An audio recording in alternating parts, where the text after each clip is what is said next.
اب آپ اس مبارک سلسلے کا تیسرا حلقہ سماعت فرمائیں۔ فوراً چونکہ حضور نے آگے کہنا تھا لا کسرا ولا قیصر بعدہ، تو یہ سارے انتظامات جو کیے جا رہے ہیں کہ کہیں کنگرے گر رہے ہیں اور روشنی آتی ہے تو روشنی سے سیدھا قصور شام کے محل دکھائے جاتے ہیں، کیونکہ میرے مدنی کی ابتدا مکہ سے تھی، مہجر مدینہ تھا اور انتہا شام تھی، کیونکہ حضور صلی اللہ علیہ وسلم کو معراج کہاں سے ہوا، حضور صلی اللہ علیہ وسلم کا اسراء کہاں سے ہوا، مکہ سے شام بیت المقدس، اور یوم محشر کہاں قائم ہوگا، شام بیت المقدس، تو لہذا ابتدا تھی اور یہاں سے نور کے ساتھ آپ کا انتہا بھی دکھا دی گئی کہ مدنی کا مولد مکہ ہوگا اور مہجر جو ہے وہ طیبہ ہوگا اور منتہا جو ہے وہ شام ہوگا، بیت المقدس ہوگا۔ اچھا، اور خدا کی شان دیکھیں، عیسیٰ ابن مریم بھی تصدیق کے لیے کہاں اتریں گے، وہی شام۔ تو اب جناب بی بی آمنہ فرماتی ہیں کہ حضور صلی اللہ علیہ وسلم سرکار دو عالم، رحمت دو جہاں، سرکار مدینہ صلی اللہ علیہ وسلم جب پیدا ہوئے تو فرماتی ہیں یہ تمام دنیا کے بچوں سے ایک علیحدی وضع پہ پیدا ہوئے کہ باقاعدہ مورخین نے لکھا ہے کہ آپ جب پیدا ہوئے تو آپ کے دونوں ہاتھ زمین پہ تھے اور ایسے محسوس ہوتا تھا کہ سجدہ کر رہے ہیں آپ نے اللہ کو، اور اس کے بعد ایسے انگلی اٹھائی اور آسمانوں کی طرف دیکھا۔ یہ کوئی تصور بھی نہیں کر سکتا تھا کہ ایک پیدا ہونے والا بچہ یوں کرے۔ بعض علماء نے تو حضور کا کلام بھی نقل کیا ہے کہ جیسے مہد میں عیسیٰ علیہ السلام نے کلام کیا، اسی طریقے سے یعنی گود میں اس ماشتہ کے بیٹے نے کلام کیا، اصحاب اخدود کے واقعے میں باقاعدہ ایک بچے نے کلام کیا، موسیٰ علیہ السلام پہ جب تہمت لگی تو بچے نے کلام کیا، یوسف علیہ السلام پہ جب تہمت لگی تو بچے نے کلام کیا۔ تو بعض علماء نے نقل کیا ہے کہ حضور نے بھی کلام کیا، اور بعض نے اتنا لکھا ہے کہ پہلا کلام ہی یہ تھا اللہ اکبر کبیرہ والحمد للہ کثیرہ وسبحان اللہ بکرۃ واصیلا۔ اور سیرت پاک کے اس پہلو پہ دیکھیں کہ حضور صلی اللہ علیہ وسلم بی بی فرماتی ہیں کہ ولد مختونا ومسرورا، کہ حضور جب پیدا ہوئے تو ختنہ ہو چکا تھا، اور حضور جب پیدا ہوئے تو چہرے پہ مسکراہٹ ہے، مسرور ہیں، خوشی ہے۔ عبد المطلب کو خبر دی گئی کیونکہ حضور کی پیدائش سے 6 مہینے پہلے ہی آپ کے والد عبداللہ تو فوت ہو گئے۔ آپ خدا کی شان دیکھیں کہ والد یوں فوت ہو گئے، پھر بعد میں والدہ فوت ہو گئی، دادا فوت ہو گئے، چاچا فوت ہو گئے، اور حضور صلی اللہ علیہ وسلم کی وہ شان یتیمی جس کو قرآن نے خود ذکر کیا کہ الم یجدک یتیما، لیکن آگے بھی کہہ دیا فآوا، کہ میرا مدنی آپ کو ہم نے یتیم نہیں پایا، پھر ہم نے آپ کو خود تربیت دی، خود حفاظت کی، کیونکہ کوئی یہ تصور نہ کرے کہ یتیم بچے تو عام طور پہ بھٹک جاتے ہیں، ان کو تو کوئی سنبھالنے والا نہیں ہوتا، نہ باپ نہ ماں۔ جن کے ماں باپ ہیں وہ تو کنٹرول کرتے ہیں نا بچے کو، کیا پڑھ رہا ہے، کہاں جاتا ہے، کہاں سوتا ہے، کون دوست ہیں، لیکن جو یتیم ہے اس کا کون فکر کرے؟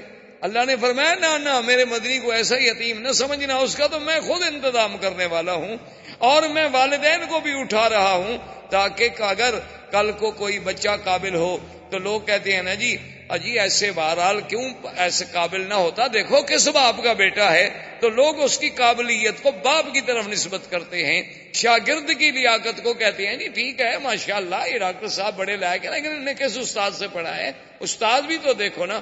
اللہ نے فرمایا میرا مدنی نہ میں آپ کا باپ رکھوں گا، نہ دادا، نہ استاذ، نہ مدرسہ، تاکہ تیرے کمالات کی نسبت صرف تیرے رب کے ساتھ ہو اور کسی کے ساتھ، اور کسی سے نسبت کی ہی نہ جا سکے، کوئی یہ نہ کہے کہ جی باپ کی تربیت نے ان کو بنا دیا۔ اس لیے حضور فرماتے تھے کہ ادبنی ربی فاحسن تادیبی، کہ مجھے ادب جو سکھایا میرے رب نے سکھایا، میری تربیت میرے رب نے کی ہے۔ تو وہ کیسا ادب تھا کہ آپ حیران ہوں گے کہ پیدا ہونے کے بعد بھی جنہوں نے بائیں پستان سے کبھی دودھ پینا گوارا نہیں کیا، کہ میں نبی ہوں، میرا کام دائیں سے پینا ہے، دائیں ہاتھ سے پینا ہے، دائیں چیز کو پسند کرنا ہے، میں یسار کو کیوں پسند کروں؟ اندازہ کریں سرکار دو عالم صلی اللہ علیہ وسلم کی تربیت کا۔ اچھا، عبد المطلب کو اطلاع ملی کہ آپ کے گھر میں بیٹا ہوا۔ عبد المطلب اس وقت کعبۃ اللہ میں بیٹھے تھے. جب ان کو اطلاع ملی کہ آپ کے گھر میں عبداللہ کے گھر میں بیٹا پیدا ہوا ہے اور ولد مختونا و مسرورا، اور یہ پہلا خوش نصیب بیٹا ہے کہ جو مختون ہے، ختنہ بھی ہو چکا ہے، اور جو سرہ ہے وہ بھی خود بخود کٹی ہوئی ہے، اس کو بھی کاٹنے کی ضرورت نہیں پڑی. حیران ہو گئے. ان کا اچھا. تو جلدی جلدی دوڑے آئے اور اپنے بٹے کو اٹھایا، اور پتہ ہے، اور بی بی بھی کہتی ہے اللہ اکبر. اب حالانکہ دیکھیں کہ اس وقت نہ توحید ہے نہ دین ہے، لیکن بی بی آمنہ کہتی ہے کہ حضور کے پیدا ہونے کے بعد جو پہلا لفظ میں نے کہا نا حضور کے لیے، جو پہلا کلمہ میرے منہ سے نکلا، اور وہ کیوں نکلا؟ وہ فرماتی ہیں کہ میں ابھی حضور میرے پیٹ مبارک میں تھے کہ میں یہ سن چکی تھی آواز کہ جب بچہ پیدا ہو یوں کہنا ہے اعیذک باللہ الواحد من کل حاسد، کہ میں تمہیں اس اللہ واحد کی پناہ میں دیتی ہوں ہر حسد کرنے والے سے. یعنی پہلا کلمہ جو ہے وہ بھی اللہ سے پناہ پکڑے، اور حضور صلی اللہ علیہ وسلم کو اللہ کی حفاظت میں دے رہی. عبد المطلب نے جو اٹھایا حضور صلی اللہ علیہ وسلم کو اپنے ہاتھوں پہ، تو فوراً کعبۃ اللہ کے اندر لے گئے. عبد المطلب لے کے آئے اور سب سے پہلے کعبے کے اندر لے گئے، اور کعبے کے اندر جا کے اللہ تبارک و تعالیٰ سے دعا کی کہ مولا میرا بیٹا عبداللہ تو فوت ہو گیا ہے، لیکن اتنے جو تو نے شان والا بچہ مجھے عطا فرمایا ہے تو اس کی حفاظت فرما، اس سے دنیا کے ہر شر سے، دنیا کے ہر حسد سے، دنیا کے ہر عناد سے محفوظ فرما، اور اس کو عظمتیں عطا فرما. کعبۃ اللہ کے اندر دعا کر کے واپس آئے، اور آ کے بی بی آمنہ سے کہا کہ خیال رکھنا، اس کا چہرہ مجھے بتا رہا ہے کہ ان ابنی ھذا لشان، اس میرے بیٹے میں کوئی بات ضرور ہونی ہے، یہ ہے کوئی شان والا بچہ. اور اسمیہ محمدہ، میں آپ کا نام محمد تجویز کرتا ہوں. اور سرزمین عرب میں یہ رواج تھا کہ جب بچہ پیدا ہوتا تھا تو وہ خود دودھ نہیں پلاتی تھی مائیں، دودھ پلانے کے لیے انہیں دیہاتوں میں بھیجا جاتا تھا، دور بھیجا جاتا تھا شہروں سے، اور انہیں دور رکھا جاتا تھا. اس کی وجہ مورخین نے لکھی ہے کہ اصل ایک وجہ تو یہ تھی کہ شہر کی فضا اور جو اور خوراک اتنی صاف نہیں ہوتی جتنی دیہات کی صاف ہوتی. دیہات کی فضا بھی قدرتی بات ہے صاف ہوتی ہے، اور ہوا بھی اور غذا بھی. اب بھی دیکھ لیں آپ، شہر میں آپ کو وہ نعمت میسر نہیں آ سکتی. جب آپ اپنے علاقوں میں، اپنے وطن میں، دیہات میں جاتے ہوں گے تو عجیب سی بات ہوتی. یعنی آپ، مجھے ایک دفعہ میں سفر کر رہا تھا تو ہمارا علاقے کے ساتھ ہی، جسے آپ کہتے ہیں نا سہارا، یا آپ کے ہندوستان میں بھی راجستھان کا جیسے علاقہ ہے، وہ بھی اسی طرح ہمارے ساتھ بھی پاکستان میں راجستھان کے سہارا کا علاقہ ہے، اور وہ ہمارے ڈسٹرکٹ سے قریب ہے. تو وہاں کچھ دوستوں نے، انہوں نے کہا کہ حضرت آپ آتے ہیں اور جلسہ، سفر، تقریر، درس، صبح درس، مغرب کو درس، عشاء کو درس، رات کو جلسہ، پھر سفر، تو کم از کم آپ ایک دن 2 دن دیں تاکہ ہم آپ کو یہاں کو ہرن ورن کا شکار کھلائیں، یہ کریں وہ. خیر میں نے کہا اب 2 دن والی بات تو ہو نہیں سکتی، ایسا کریں گے چلو کبھی آپ کے ساتھ شکار کیا ہم نے کھیلنے ہیں، تو رات کو آ جائیں گے. تو وہاں جب میں گیا تو میں کہنے کا مقصد یہ تھا کہ مجھے اتنی جناب گلے میں تکلیف، نزلہ، زکام، تھکان، اتنی بدن ٹوٹ رہا ہے. اب وہاں جا کے یاد آیا کہ بھئی وہ اتفاق سے وہ دوائیوں کا بیگ بھی میں نے ساتھ ہی رکھا، کیا کھاؤں کیا نہ کروں. اب صحرا ہے، روئی کا علاقہ ہے، ٹیلوں پہ بیٹھے ہوئے، نہ گھر ہے نہ کچھ ہے.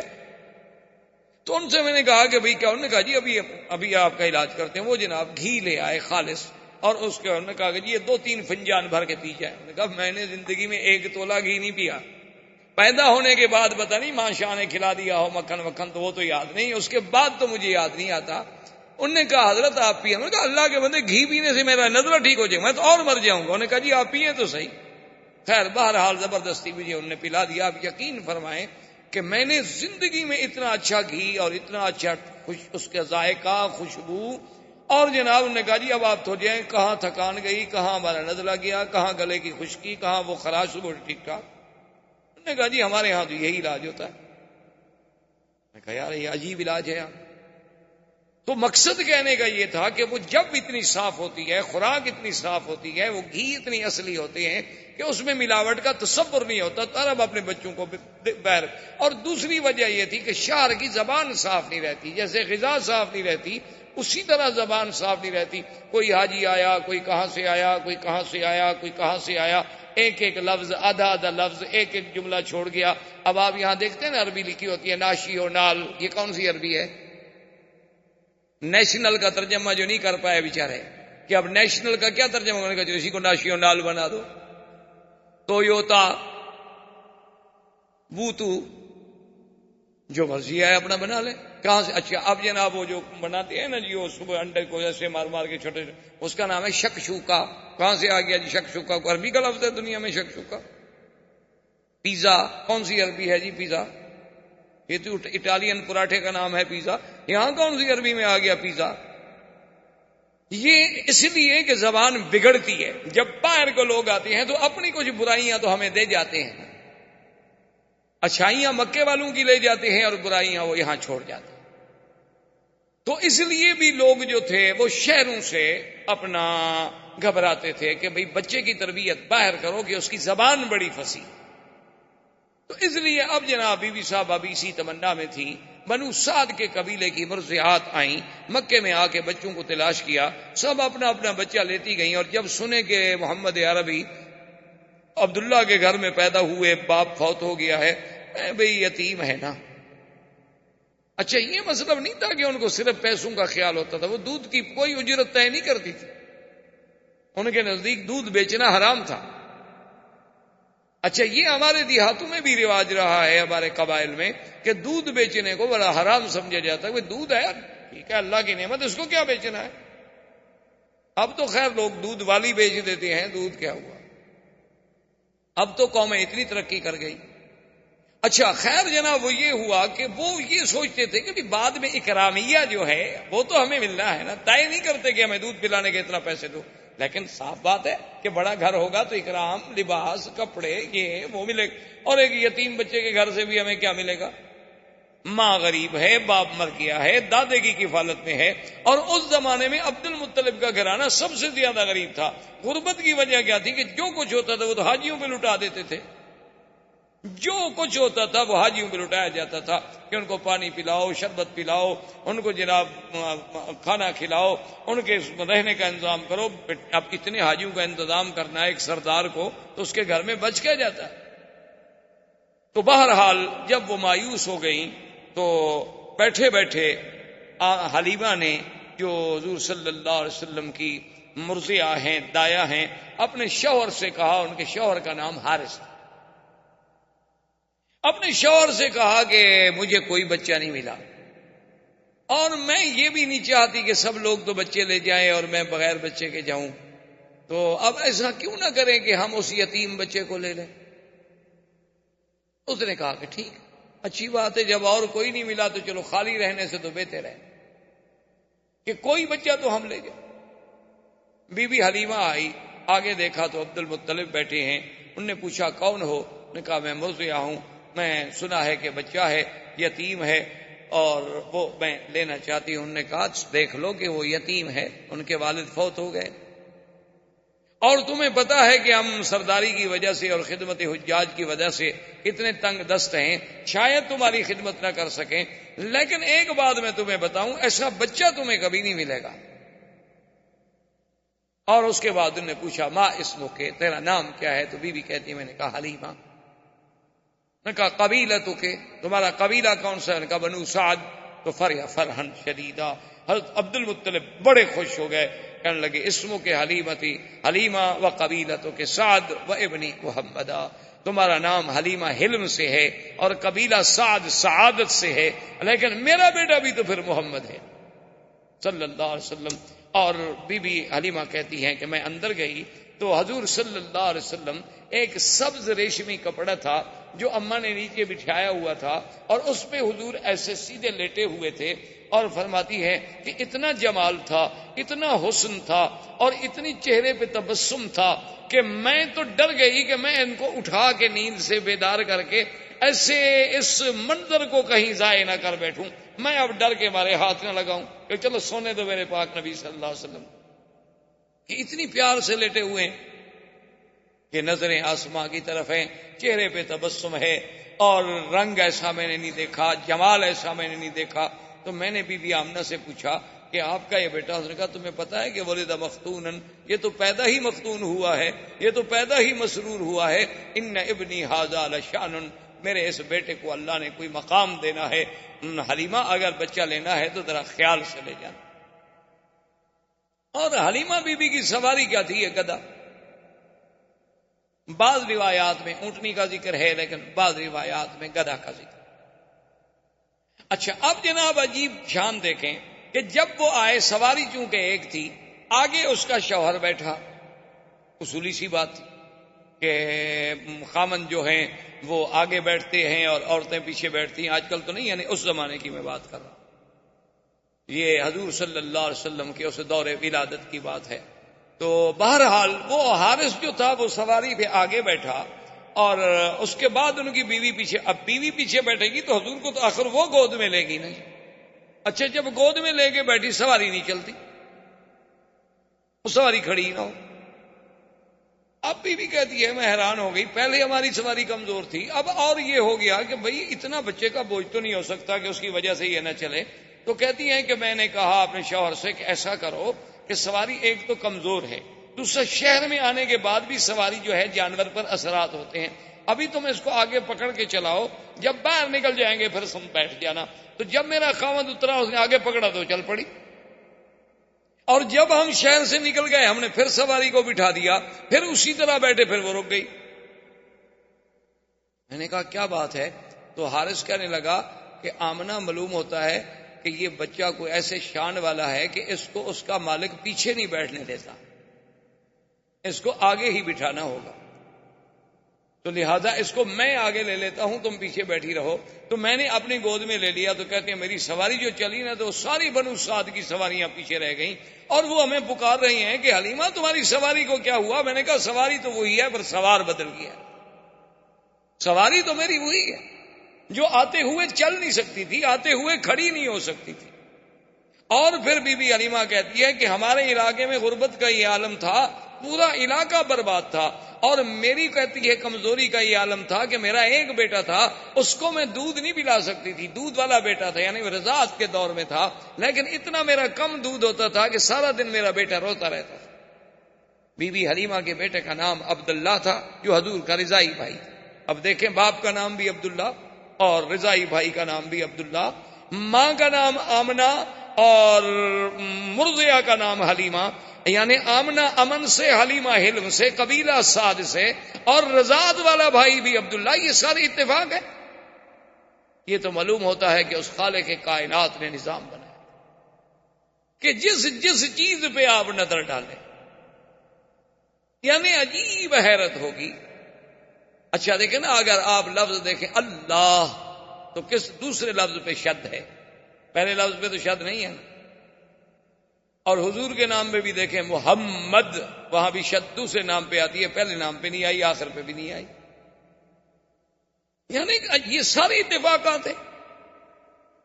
یہ بخت و اتفاق ہے کہ ہاں جی اتفاق ہے، ایسا ہو گیا ہوگا، یہ کیا بات ہے؟ یہ سارے زمین و آسمان کی سٹیجیں جو سجائی جا رہی ہیں، یہ سارے اتفاق نہیں، بلکہ معلوم یہ ہوتا ہے کہ یہ کارخانہ ہستی اللہ تبارک و تعالی نے شاید اسی آنے والی ذات کے لیے پیدا کیا. کہ اب جناب بھائی کا نام کیا ہے؟ عبداللہ، اور آپ کی دو بہنیں بھی ہیں رضائی، ایک کا نام تھا شیمہ اور ایک کا نام تھا انیسا یا انیسا. تو بی بی حلیمہ کہتی ہے کہ میرا اتنا دودھ بھی نہیں ہوتا تھا کہ میرا بچہ پی لے. وہ بیچارہ روتا رہتا تھا، نیند نہیں آتی تھی بھوک کے مارے، کہ اور تو کوئی رضا کوئی نہیں تھی. لیکن کہتی ہے جب میں حضور کو لے کے آئی تو کہتی ہے پہلا دن تھا کہ میرے سینے کے دونوں حصے جو ہے دودھ سے بھر گئے، اور حضور پاک نے بھی پیٹ بھر کے دودھ پیا اور میرے بیٹے نے بھی پیٹ بھر کے دودھ پیا، اور دونوں آرام کرتے رہے کہ اللہ نے میرے بدن میں بھی انقلاب، میرے گھر میں بھی انقلاب. اور میری بکریاں شام کو چرنے گئی، واپس آئیں تو ان کے نت بھرے ہوئے ہیں دودھ سے. ایک ہماری بالکل مریل قسم کی اونٹنی تھی جو اٹھ کے نہیں کھڑی ہو سکتی تھی. تو میرا شوہر دوڑا ہوا آیا، اس نے کہا حلیمہ دیکھا وہ اونٹنی کھڑی ہے اور دودھ اترا ہوا ہے، برتن لاؤ میں دودھ لے کے آؤں. چونکہ اونٹنی کا دودھ عرب کو بڑا محبوب تھا.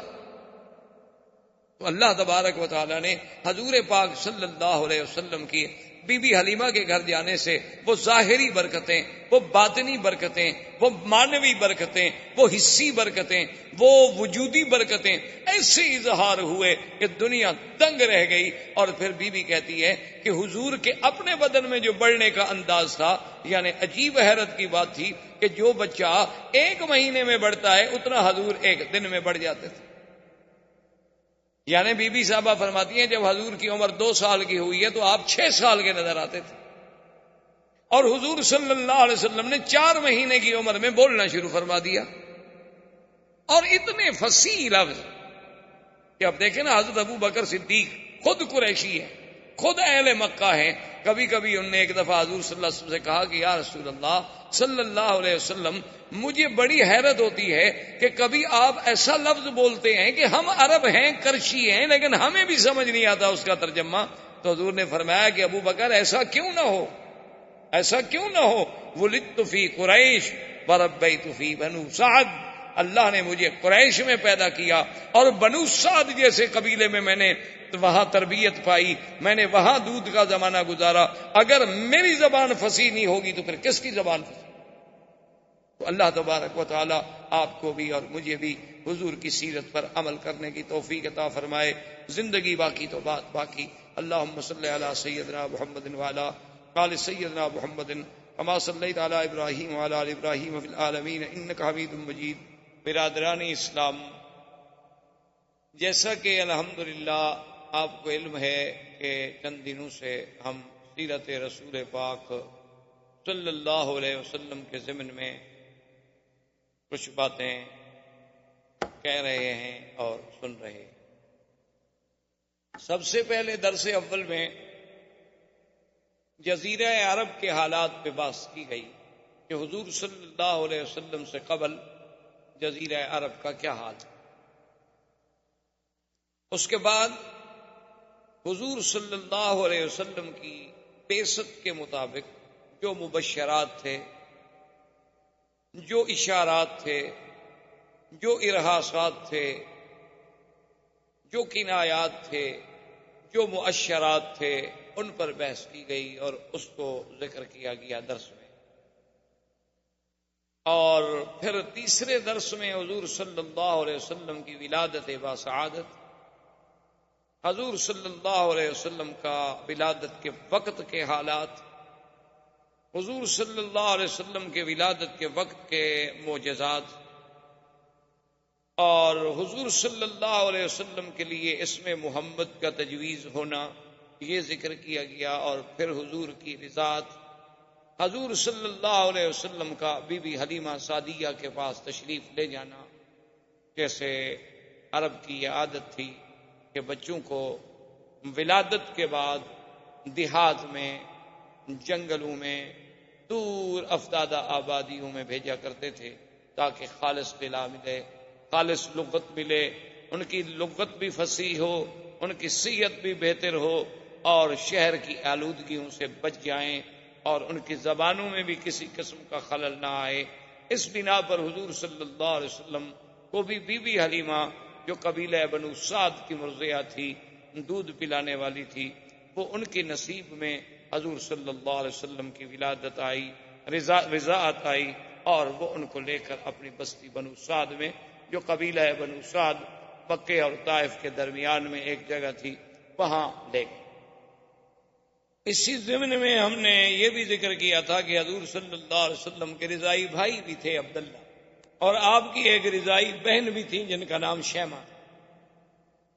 تو اب بی بی حلیمہ فرماتی ہے کہ حضور صلی اللہ علیہ وسلم کے آنے کے بعد ایسی ایسی برکات کا ظہور ہوا کہ جس کا ہم تصور بھی نہیں کر سکتے، کہ ہمارے گھروں میں جو قحط کا عالم تھا اللہ نے برکتیں پیدا فرما دی۔ بی بی حلیمہ فرماتی ہیں کہ میرا اپنا دودھ اتنا نہیں ہوتا تھا کہ میرا اپنا بچہ جو ہے وہ پی لے اور اچھی طرح نیند لے سکے، لیکن حضور صلی اللہ علیہ وسلم کے آنے کے بعد اللہ نے میرے دودھ میں بھی اتنی اضافہ کر دیا کہ اب ایک بچے کے بجائے دونوں پیتے اور دونوں آرام سے سکون کے ساتھ آرام کرتے۔ اور اسی طرح بی بی حلیمہ سعدیہ یہ فرماتی ہیں کہ حضور صلی اللہ علیہ وسلم کی جو اٹھان تھی وہ عام بچوں سے علیحدہ تھی، کہ یعنی جو بچہ 1 مہینے میں بڑھتا ہے حضور 1 ہفتے میں بڑھ جاتا ہے۔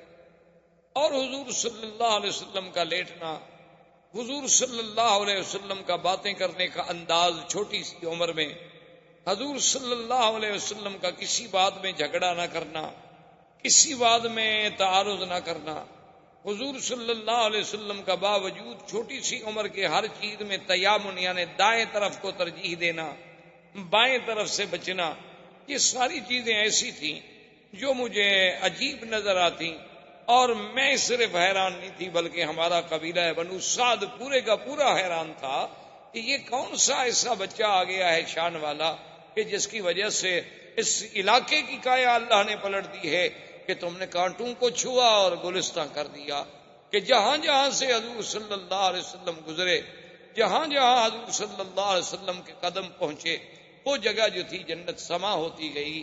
جہاں تیرا نقش قدم دیکھتے ہیں، خیاباں خرامہ خرامہ ارم دیکھتے ہیں۔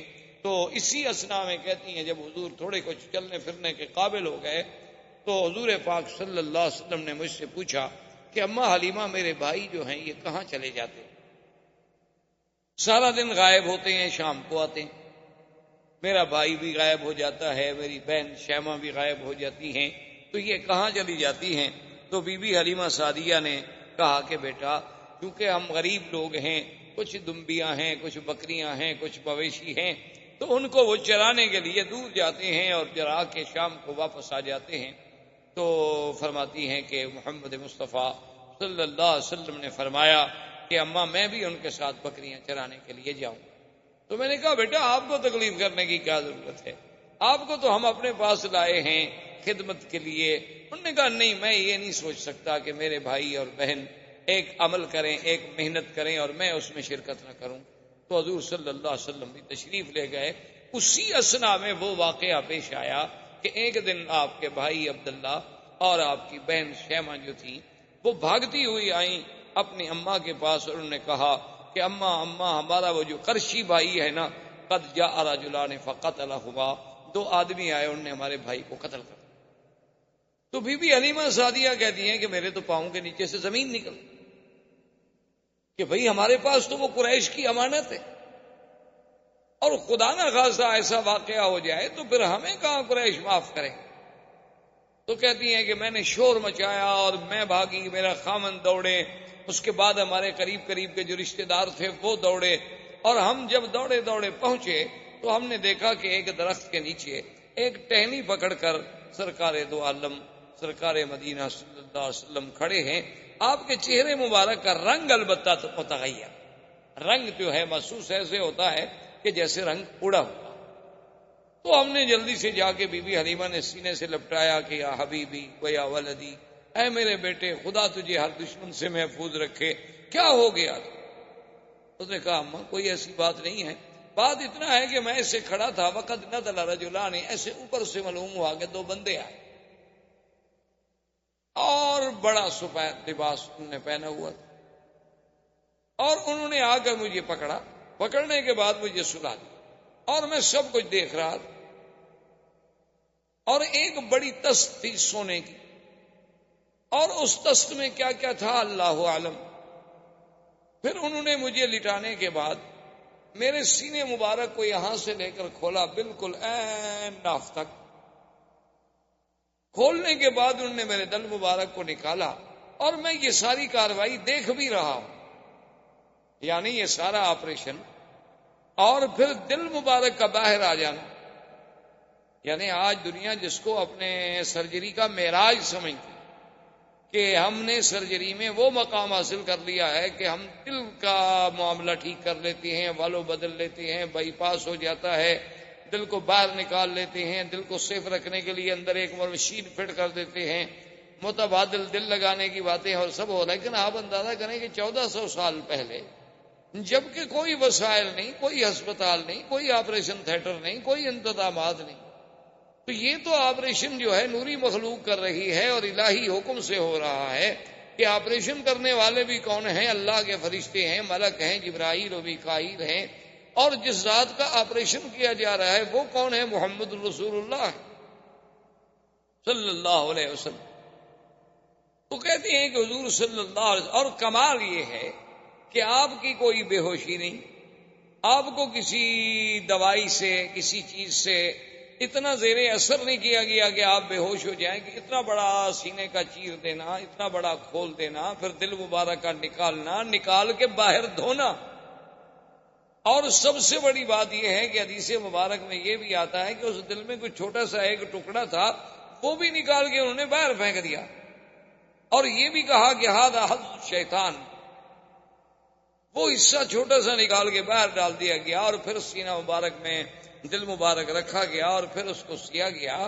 تو بی بی حلیمہ یہ باتیں سن رہی ہیں، اور ان کے لیے تو یہ سمجھ سے بالا تر بات ہے نا کہ کسی بچے کو اس طرح، اور ایسا دنیا میں کون سا آپریشن ہے کہ جو لمحوں میں ہو جائے اور لمحوں میں ٹھیک ہو جائے، لیکن کہتے ہیں کہ آثار جو تھے سلائی کے، نشان جو تھے وہ باقی۔ اچھا اللہ چاہتے تو یہ نشان بھی مٹ جاتے، جو خداوند قدوس اتنی بڑا آپریشن اپنے پاک نبی کا کرا سکتے ہیں ملائکہ کو بھیج کر، نشان بھی مٹ جاتے، لیکن نشان مٹ جاتے تو منکرین کو انکار کا ایک بہانہ مل جاتا کہ کافروں کو تو آپ چھوڑیے، بڑے بڑے مسلمانوں نے بھی شک کے صدر کا انکار کیا ہے۔ انہوں نے کہا کہ یہ جو کہتے ہیں کہ سینہ مبارک شک ہوا، یہ روایات ایسی نہیں ہے کہ ہم جس پر ایمان لے آئیں، کیونکہ حدیث مبارک تو لکھی ہی حضور کے 250 سال بعد گئی ہے۔ یہ شک کے صدر ہونا، سینے کا چیرا جانا، دل مبارک کا باہر نکال لینا، پھر دل کو دھونا، دھونے کے بعد دل کو اندر رکھ دینا، اور بغیر اسباب ظاہریہ کے، اتنی بڑی بات جو ہے۔ انہوں نے کہا اصل میں مولویوں کو دھوکہ لگا ہے کہ انہوں نے شک کے صدر کو حقیقت پہ محمول کر دیا، حالانکہ معنی یہ تھا کہ اللہ نے اپنے نبی کا دل مبارک جو ہے کھول دیا، یعنی اس کو باتیں سمجھنے کے لیے، علوم غیبیہ کی باتوں کو پہچاننے کے لیے، علوم قرآن کی حقیقت و گہرائیوں میں ڈوبنے کے لیے اللہ نے سینہ کھول دیا۔ وہ کہتے ہیں جیسے محاورے میں آپ کہتے ہیں جی ماشاء اللہ فلاں عالم کی جب تقریر سنی نا، اللہ نے بھائی ان کا تو واقعی سینہ کھول دیا، ایسے بہ رہے تھے جیسے کوئی دریا بہ رہا ہو، حالانکہ نہ دریا بہ رہا ہوتا ہے اور نہ سینہ کھلا ہوتا ہے۔ انہوں نے کہا یہ محاورہ ہے۔ تو بعض مسلمان اپنے آپ کو مسلمان کہلانے والوں نے بھی شک کے صدر کا انکار کر دیا۔ انہوں نے کہا کوئی شک کے صدر نہیں، بلکہ یہ شرح صدر ہے، شک کے صدر نہیں۔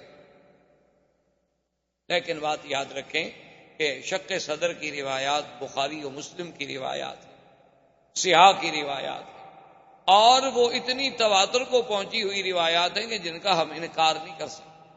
اور پھر صحابہ کا صرف یہ نہیں ہے کہ بھی روایات کا ذکر ہو، بلکہ صحابہ کا حضور کے آثار نشانات کو بھی دیکھ کے گواہی دینا کہ ٹانکے کے نشان ہم نے اپنی آنکھوں سے دیکھے۔ حضور کے خادم جو ہیں حضرت انس بن مالک رضی اللہ تعالیٰ عنہ، وہ فرماتے ہیں کہ حضور صلی اللہ علیہ وسلم کے سینے مبارک پر جو اثرات تھے اس سلائی کے، وہ میں نے دیکھے ہیں اپنی آنکھوں۔ اور پھر جہاں شرح صدر ہے وہاں قرآن نے تو خود کہا ہے شرح صدر، الم نشرح لک صدرک ووضعنا عنك وزرك الذي انقض ظهرك۔ اور اسی طرح قرآن کہتا ہے فمن يرد الله ان يهديه يشرح صدره للاسلام فهو على نور من ربه۔ اور اسی طرح قرآن نے موسیٰ علیہ السلام کی دعا نقل کی، رب اشرح لي صدري ويسر لي امري وَاحْلُلْ عُقْدَةً مِّن لِّسَانِي يَفْقَهُوا قَوْلِي۔ اور حضور کی دعا تھی اللہم متعنا بِأَسْمَائِنَا وَأَبْصَارِنَا وَاشْرَحْ صُدُورَنَا۔ تو شرح صدر تو قرآن نے خود ذکر فرمایا۔ تو اگر شرح صدر سے علماء کو دھوکہ لگتا تو اس شرح صدر والی آیت میں وہ لکھ دیتے کہ یہ شک صدر ہے، یا شک صدر والی آیت کے نیچے اور حدیث کے نیچے لکھ دیتے کہ یہ شرح صدر ہے۔ یہ بات نہیں، حضور کا ایک دفعہ شرح شک صدر نہیں بلکہ 2 دفعہ حضور کا شک صدر ہے۔ ایک بچپن میں جب سرکار دو عالم صلی اللہ علیہ وسلم اپنی مرضعہ بی بی حلیمہ بنو سعد کے قبیلے میں تھے، اس وقت بھی آپ کا سینہ مبارک کھولا گیا۔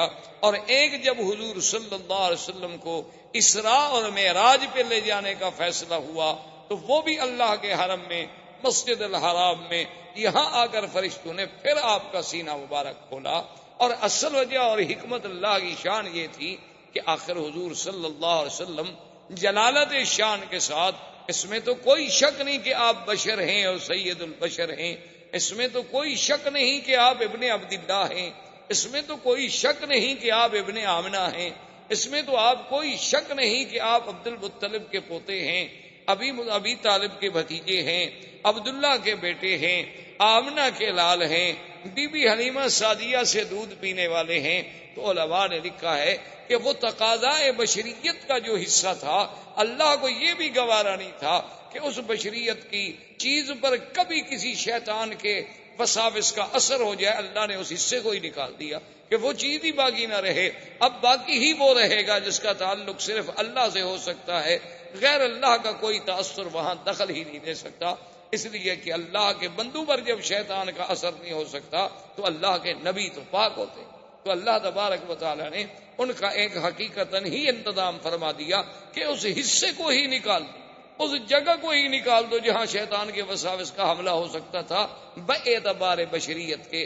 ورنہ اللہ کے رسول صلی اللہ علیہ وسلم تو اتنے معصوم ہیں کہ انسان تو انسان، جن تو جن، بلکہ شیطان۔ ایک صحابی نے پوچھا کہ حضور قرآن پاک میں موجود ہے کہ ہر بندے کے ساتھ ایک ملک ہوتا ہے، ایک فرشتہ ہوتا ہے اور ایک شیطان ہوتا ہے، ایک قرین ہوتا ہے شیطان اور ایک ملک ہوتا ہے ہر بندے کے ساتھ۔ تو کیا یا رسول اللہ صلی اللہ علیہ وسلم آپ کے ساتھ بھی وہ قرین ہے، وہ شیطان ہے؟ آپ نے فرمایا کہ ہے ولکنہ اسلم، ہے تو صحیح لیکن وہ بھی مسلمان ہو گیا، تو لہذا اب وہ بھی میرے خلاف تو کوئی غلط بات تو مجھے نہیں بتا سکتا۔ یعنی حضور صلی اللہ علیہ وسلم کی صحبت کا یہ عالم تھا۔ تو ایک دفعہ تو آپ کو بچپن میں تیار کیا گیا کہ وہ حصہ جو ہے اس کو نکال دیا جائے اور آپ کے دل کو ایمان و حکمت سے بھر دیا جائے کہ انا سنلقی علیک قولا ثقیلا، پھر ہم نے آپ پر ایک بہت بڑا بھاری قول اتارنا ہے، اللہ نے قرآن اتارنا ہے، اللہ نے قرآن کے اعلان کے لیے اپنے پاک پیغمبر کو تیار کرنا ہے۔ تو یہ باطنی تیاری بھی ہو رہی تھی، ظاہری تیاری بھی ہو رہی تھی۔ تو اب بی بی حلیمہ کہتی ہیں کہ میں حیران ہو گئی، میں نے کہا اب اس کا حل کیا ہے، کیا ہو سکتا ہے؟ تو میں نے بڑی سوچ و بچار کے بعد، ایک ہمارے علاقے میں بہت بڑا کاہن تھا، بہت بڑا ماہر تھا، راہب تھا ان باتوں کا، تو میں اس کے پاس ان کو لے گئی اور میں اپنے خاوند کو بھی لے گئی۔ تو اس نے جب دیکھا تو اس نے کہا کہ نام کیا ہے؟ میں نے بتلایا کہ نام یہ ہے محمد صلی اللہ علیہ وسلم۔ کب پیدا ہوئے؟ 12 ربیع الاول کی رات میں۔ کہاں پیدا ہوئے؟ مکہ میں۔ کیا دیکھا؟ یہ دیکھا۔ کیا کیا آثار نظر؟ اس کے بعد اس نے کہا کہ حلیمہ بات یہ ہے کہ اس بچہ جو ہے یہ کوئی شان والا بچہ ہے، معلوم ہوتا ہے کہ شاید یہ امت کا نبی ہو، لہذا اس کو تم بڑی حفاظت سے رکھو، اس کے تو بڑے دشمن ہوں۔ تو اب بھی حلیمہ کہتی ہیں کہ میں گھبرا گئی، حالانکہ میں 2 سال کی عمر میں ایک دفعہ والدہ کے پاس لے گئی تو پھر منتیں کر کے میں لے آئی تھی حضرت کو، کیونکہ والدہ کہتی تھی کہ اب 2 سال کی عمر ہوگی تو آپ چھوڑ دیں۔ میں نے کہا کہ نہیں، مکے میں بیماری پھیلی ہوئی ہے، کہیں حضور کو تکلیف نہ ہو جائے، کیونکہ میں چاہتی تھی کہ یہ برکت میرے گھر سے کہیں دور نہ ہو جائے، یہ رحمت میرے گھر سے کہیں نہ چلی جائے۔ تو اب میں اتنی گھبرا گئی کہ میں حضور صلی اللہ علیہ وسلم کو لے کے سیدھی بی بی آمنہ کے پاس آئی اور میں نے کہا بی بی اب آپ اپنے بچے کو سنبھالیں، میں اب بچے کی حفاظت نہیں کر سکتا۔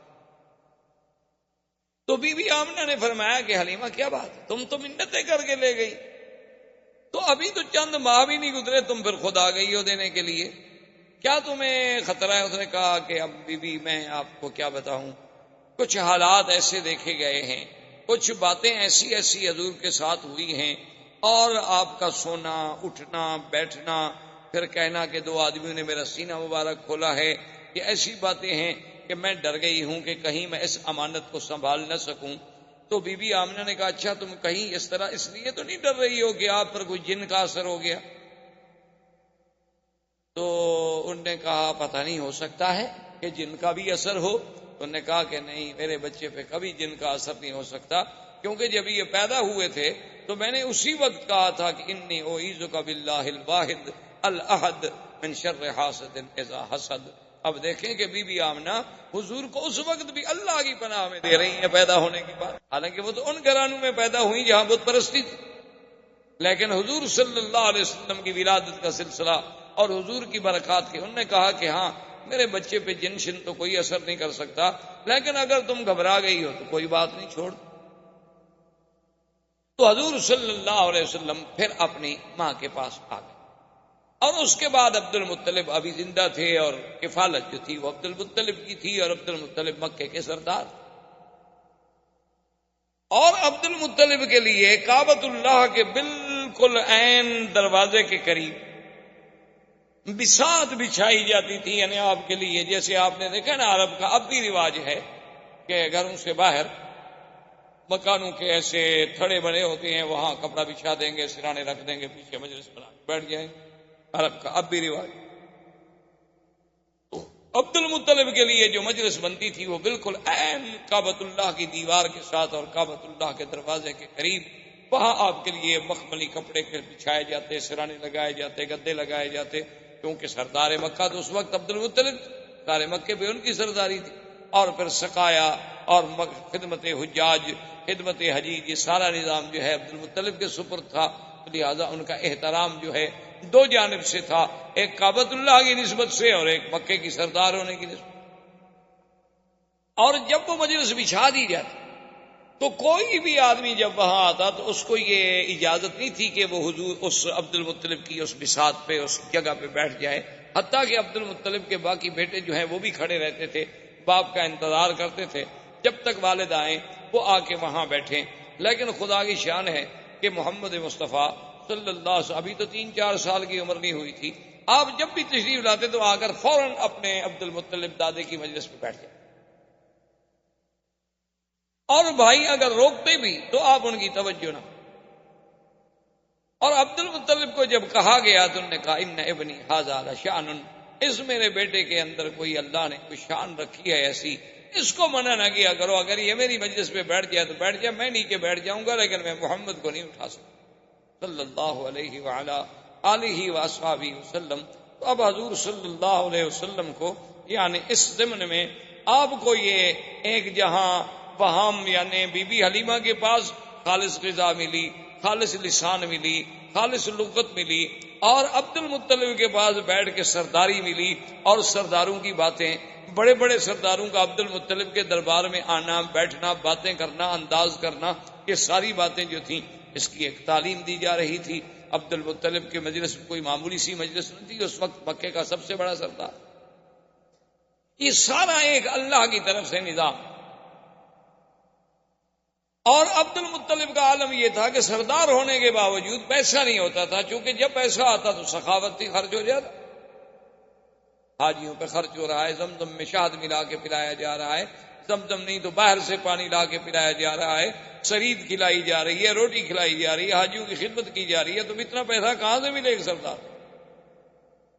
تو بہرحال حضور صلی اللہ علیہ وسلم آپ کی کفالت میں بھی تربیت لیتے رہے، اور جب حضور صلی اللہ علیہ وسلم کی عمر مبارک زیادہ ہوئی، ایک دن آپ کی والدہ نے یہ ارادہ کیا کہ میں حضور کو لے کر آپ کے اخوال جو ہیں بنو نجار مدینہ منورہ میں ان کے پاس جاؤں، کم سے کم میں اپنے رشتہ داروں کو بھی تو ملاؤں، اور کم سے کم حضور صلی اللہ علیہ وسلم میرے بیٹے کی زیارت کر سکیں۔ حضور کو لے کے مدینہ منورہ تشریف لے گئیں، اور خدا کی شان ہے مدینہ منورہ کی بھی گلیوں میں جہاں جہاں حضور صلی اللہ علیہ وسلم گزرتے تو لوگ حیران ہو، جو بھی دیکھتا حضور صلی اللہ علیہ وسلم کو حیران ہو جاتے۔ اسی سے شہرت اٹھی، اور شہرا میں کچھ یہودی لوگ آئے، کچھ راہب آئے، انہوں نے آ کے حضور صلی اللہ علیہ وسلم کو دیکھا تو انہوں نے لوگوں سے کہا کہ نبی ھذہ الامہ، یہ اس امت کا نبی پیدا ہو گیا ہے، اور ایسی باتیں کرنے لگے کہ بی بی آمنہ کو اندیشہ ہو گیا کہ کہیں یہ حضور کو نقصان نہ پہنچا دیں، تو بی بی صاحبہ ان کو لے کر واپسی کا انہوں نے جلدی سے سفر اختیار کیا۔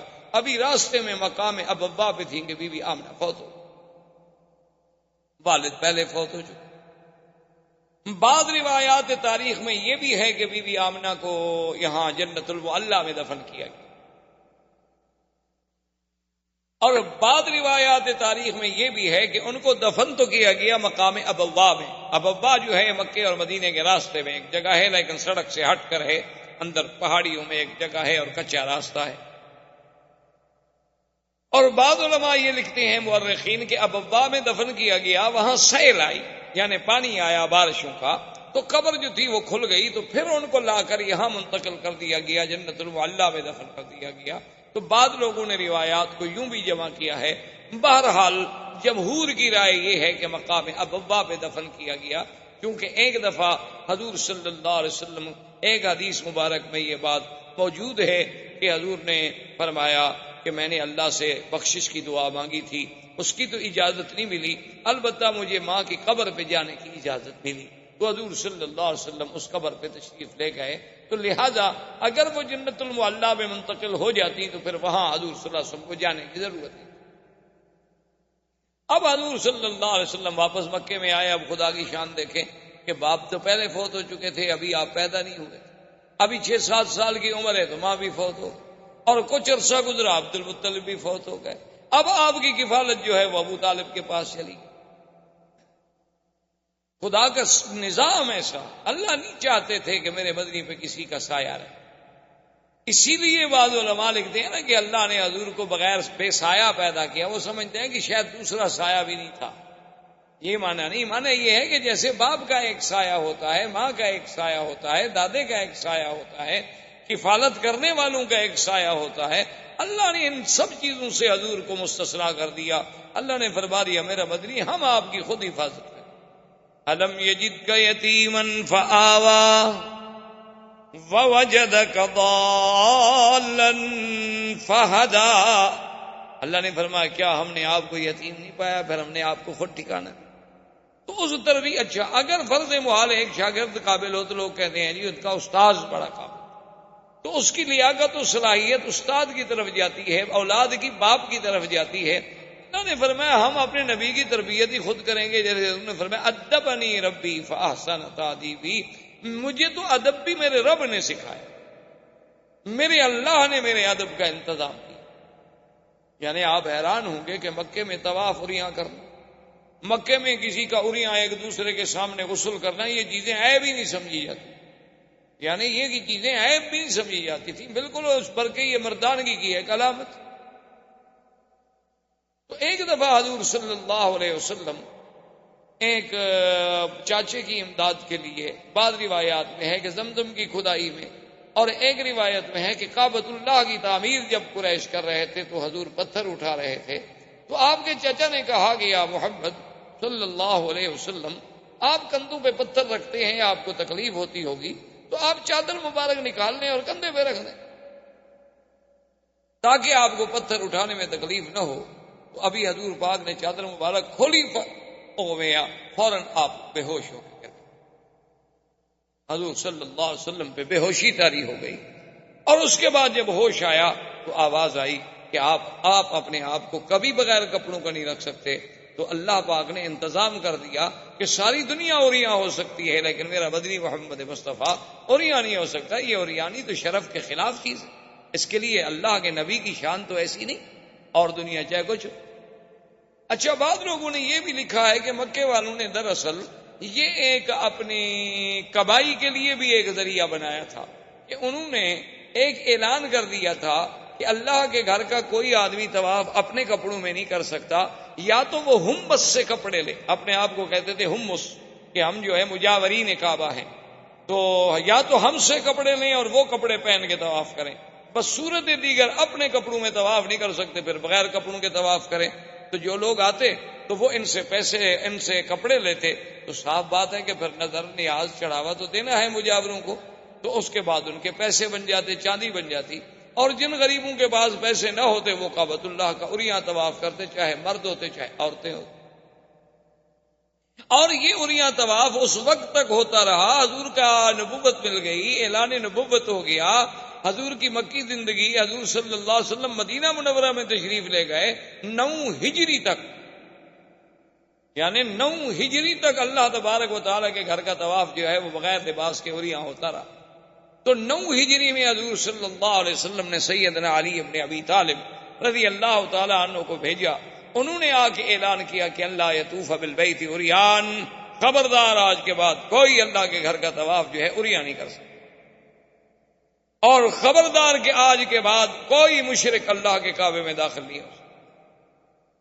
تو یہ اعلان جو ہے 9 ہجری کو جا کے، لیکن افسوس سے یہ کہنا پڑتا ہے کہ ہم لوگوں نے اس یعنی اللہ کے نبی کے اعلان کو کیسے بدل دیا کہ جیسے اللہ نے حکم دیا تھا نا بنو اسرائیل کو کہ یوم السبت جو ہے مچھلی کا شکار نہ کریں، تو انہوں نے کیا کیا کہ ندیاں نالے بنا کے حوض بنا دیے کہ پانی اور مچھلی تو حوض میں سبت کو آ جاتی، آگے اور پھٹا ڈال کے دروازہ بند کر دیتے، راستہ بند کر دیتے، پکڑ اتوار کو لیتے، کہتے جی ہم نے ہفتے کو تو شکار نہیں کیا، ہم نے تو اتوار کو پکڑا ہے۔ تو آج کل کے مسلمانوں نے بھی نعوذ باللہ ثم نعوذ باللہ اللہ کے نبی کے اس حکم کو ایسا بدلا کہ لباس تو پہن لیا لیکن وہ عریانی سے بھی زیادہ برا ہے۔ اتنا باریک لباس، اتنا باریک کپڑا، یعنی آپ حیران ہوں گے، اب یہ جس سے ہم یہ غترہ پہنتے ہیں اس سے اگر عبایا اور پردہ بنایا جائے تو اسے آپ پردہ کہیں گے خدا کے لیے، اسے آپ برقع کہیں، یعنی یہ تو مزید اپنے حسن کو نکھارنے کا ذریعہ ہے کہ کسی کو اگر کالا رنگ سوٹ کرتا ہے وہ کالے رنگ کا برقع بنا لے گی، کسی کو سفید رنگ سوٹ کرتا ہے، سرخ رنگ سوٹ کرتا ہے، سبز رنگ سوٹ کرتا ہے، جو اس کا میچنگ کلر ہے اس کے مطابق وہ اپنے برقعے بنائے گی، اسی کے مطابق اپنی وہ چہرے پہ ڈالنے والی جھلیاں بنائیں گی، اور اسی طرح پھر آنکھوں کے سوراخ رکھے جائیں گے، پھر ناک کو ظاہر کیا جائے گا، یعنی حسن کو اجاگر کرنے کا بہانہ ہے، یہ پردہ نہیں ہے، اس کو کوئی پردہ نہیں کہہ سکتا۔ اسی کے بارے میں سرکار دو عالم نے فرمایا تھا کہ رب قاسیات عاریات، بہت ساری ایسی عورتیں ہوں گی میری امت میں، بظاہر تو وہ لباس پہنے ہوئے ہوں گی لیکن حقیقتاً وہ عریاں ہوں گی، اور اللہ تبارک و تعالیٰ کی ان پہ لعنت برس۔ اسی لیے علماء نے لکھا ہے کہ بعض اوقات ایک آدمی موٹا کپڑا پہنتا ہے، جیسے آپ نے دیکھا جین کے پینٹ پہنی جاتی ہے، لیکن اگر وہ موٹے کپڑے کا سلائی اتنی ٹائٹ ہے کہ ہر عضو نظر آ رہا ہے تو وہ بھی عریاں کے حکم میں، یعنی وہ بھی اسی حکم میں آئے گا کہ جیسے اس نے لباس پہنا ہوا نہ ہو، کہ ہر عضو، اس کے وجود کا ایک ایک حصہ، اس کی یعنی وجود کی سٹائل، اس کے سینہ، اس کے ابار، ہر چیز الگ الگ اگر نظر آ رہی ہے، کپڑا چاہے موٹا ہو تو وہ بھی عریاں کے حکم میں ہوگا کہ رب قاسیات عاریات، کہ بہت ساری عورتیں ایسی ہوں گی کہ جنہوں نے بظاہر تو لباس پہنے ہوئے ہوں گے، یا ایسی جرابیں پہن لینی جو اس کے رنگ سے ملتی ہوں، پتہ ہی نہ لگ سکے کہ اس کے بدن کا رنگ ہے یا ایک باریک سی جراب چڑھی ہوئی ہے اس کے اوپر، ایک ایسا برقع پہنا کہ برقعے سے اور قمیض کے اندر سے جو بنیان کا کلر ہے وہ بھی نظر آ رہا ہو، تو ایسے کپڑے کو آپ کیا کہہ سکتے ہیں کہ یہ کپڑا ساتر ہے؟ یہ کپڑا اس لیے پہنا گیا ہے کہ عورت کا بدن چھپا رہے اور اس پر کسی غیر کی نظر نہ پڑے، یا یہ ایک فیشن ہے کہ مردوں نے اپنا ایک عبایا ڈال لیا، عورت نے ایک سیاہ گاؤن ڈال لیا، بس ختم ہو گئی بات۔ اچھا، بال تو نعوذ باللہ یہ عالم ہے کہ اوپر سے باقاعدہ برقع ہے اور اندر جو ہے منی اسکرٹ ہے، بعض کا اوپر سے برقع ہے اور اندر جو ہے وہی جین پہنے ہوئی ہے مردانہ۔ انا للہ و انا الیہ راجعون۔ تو بہرحال یہ عریانی کا دور چلتا تھا، لیکن اللہ نے حضور پاک صلی اللہ علیہ وسلم کے لیے یہ گوارا نہ کیا، کیونکہ حضور کو ادب سکھانے والے تو اللہ کی ذات۔ اب ابو طالب کی کفالت کا زمانہ آیا تو حضور پاک نے دیکھا کہ میرے چاچے کے لیے بھی غربت کا بڑا دور ہے، سردار تو ہیں لیکن اتنا پیسہ نہیں ہے کہ گھر کا خرچہ بھی چلا سکیں، اس لیے بچے جو تھے ان کے وہ بھی روٹی پر لڑتے تھے، لیکن ایک محمد الرسول اللہ تھے صلی اللہ علیہ وسلم جو کبھی جھگڑا نہیں کیا۔ اور پھر تاریخ آتی ہے کہ تاریخ میں یہ بات موجود ہے کہ ابی طالب کہتے ہیں کہ جب وہ اپنا سفرے پر، جب مائدہ پر، جب دسترخوان پر میرا پیارا بیٹا محمد تشریف لے آتے تو اس تھوڑی سی روٹی میں اتنی برکت ہو جاتی کہ ہم سب پیٹ بھر کے کھا لیتے، اور جس دن حضور نہ آتے تو کسی کو پوری بھی نہ ہوتی۔ تو ابو طالب نے یہ اہتمام کر دیا، اس نے کہا کہ بھائی ایسا کرو کہ حضور کے بغیر تو روٹی کھانی جب تک کہ محمد رسول اللہ تشریف نہ لے۔ تو اب حضور صلی اللہ علیہ وسلم نے چاچا سے کہا کہ میں آپ کی مدد کرنا چاہتا ہوں اور آپ مجھے اجازت دیں کہ میں بھی کوئی کام کروں۔ تو انہوں نے کہا کہ بیٹا آپ کام نہ کریں۔ حضور نے فرمایا کہ نہیں، میں یہ برداشت نہیں کر سکتا کہ آپ کے بڑھاپے کا زمانہ ہے، اخراجات بہت زیادہ ہیں، اور اللہ نے مجھے الحمدللہ جوان بنایا ہے، تو میں کیوں نہ کام کروں۔ تو حضور نے بکریاں چرانی، اللہ قرارید کچھ پیسے مقرر ہو گئے، حضور بھی بکریاں لے کے تشریف لے جاتے باہر، ان کو چراتے، مزدوری کرتے۔ دراصل یہ بکریاں چرانا جو ہے یہ بھی اللہ کی طرف سے تربیت کا ایک حصہ تھا، اور ہر نبی نے بکریاں چرائی، یعنی یہ صفت صرف ہمارے آقا کی نہیں تھی بلکہ اللہ کے جتنے انبیاء گزرے ہیں سب نے بکریاں چرائی۔ علماء نے لکھا اس میں حکمت تھی کہ تمام جانوروں میں سب سے زیادہ شرارتی جانور جو ہے بکری ہے۔ ایک منٹ میں پہاڑ پہ چڑھ جائے گی، ادھر بھاگ جائے گی، ادھر بھاگ جائے گی، ادھر بھاگ جائے گی، تو چرانے والے کے لیے ایک بہت بڑا امتحان ہوتا ہے۔ وہ لا رہا ہے، اچھا باقی جانور ہیں ایک دفعہ آپ ہانک دیں گے بس چل پڑیں گے، لیکن یہ ادھر بھاگ رہی ہے، ادھر بھاگ رہی ہے۔ اور اس لیے حضرت موسیٰ علیہ السلام کا ایک دفعہ آتا ہے نا کہ ایک بکری کے پیچھے بھاگتے بھاگتے بھاگتے جب غصے میں آئے تو اسے بیت مارا، تو اللہ نے کہا کہ موسیٰ میرے بندے بھی تو میری فرمان سے بھاگتے رہتے ہیں، لیکن میں نے تو ان کو معاف کر دیتا ہوں، تو میں ایک بکری کو بھی معاف نہ کر سکتا؟ دیکھو میرے بندے بھی تو روزانہ میرے حکم سے کہاں بھاگتے ہیں، میں ادھر کہتا ہوں ادھر جاتے ہیں، میں مسجد کا کہتا ہوں ادھر چلے جاتے ہیں، میں قرآن کا کہتا ہوں وہ بائبل کی طرف جاتے ہیں، میں نماز کا کہتا ہوں تو وہ فلم دیکھنے چلے جاتے ہیں، لیکن پھر بھی میں نے ان کو کبھی ایسا تو نہیں مارا، کیونکہ اگر اللہ ہمارے جرم پہ ہمیں مارنے پہ آ جائیں تو پھر تو ہم زمین پہ چل ہی نہیں سکتے۔ یہ تو قرآن کا فیصلہ ہے، وَلَوْ يُؤَاخِذُ اللَّهُ النَّاسَ بِمَا كَسَبُوا مَا تَرَكَ عَلَىٰ ظَهْرِهَا مِن دَابَّةٍ۔ اللہ نے فرمایا کہ اگر ہم بندوں کو ان کے گناہوں پہ پکڑ لیں تو پھر اس زمین پہ کوئی چیز آپ کو چلتی ہوئی نظر نہ آئے۔ یہ تو اللہ کا کرم ہے کہ ہمارے لاکھوں گناہ معاف ہوتے ہیں، کسی ایک آدھے پہ تھوڑی بہت تنبیہ ہو جاتی ہے کہ ہماری اصلاح ہو جائے۔ تو اس لیے بکریاں چرانے میں یہ بھی تربیت تھی کہ اچھا پھر بکریوں میں آپ نے دیکھا نا کئی قسمیں ہوتی ہیں، کوئی کالی ہے کوئی پیلی ہے، تو امت میں بھی تو کئی رنگ ہوں گے۔ بکریوں میں آپ نے دیکھا ہے کئی آہستہ چلنے والی، کوئی تیز چلنے والی، کوئی دوڑنے والی، کوئی چھوٹے قد والی، کوئی بڑے قد والی، کوئی زیادہ دودھ والی، کوئی کم دودھ والی۔ تو امت میں بھی تو ایسے اختلاف ہوتے ہیں، تو اللہ اپنے نبیوں سے امت کی تربیت کا کام لینا ہوتا ہے تو ان کو پہلے ایسے کام میں ڈالتے ہیں کہ انہیں تربیت کا انداز آ جائے۔ تو ایک دن حضور پاک صلی اللہ علیہ وسلم نے چونکہ کبھی گانا نہیں سنا، حضور صلی اللہ علیہ وسلم نے کبھی موسیقی نہیں سنی، حضور صلی اللہ علیہ وسلم نے کبھی جھوٹے قصے نہیں سنے، تو کبھی شادیوں پہ نہیں گئے۔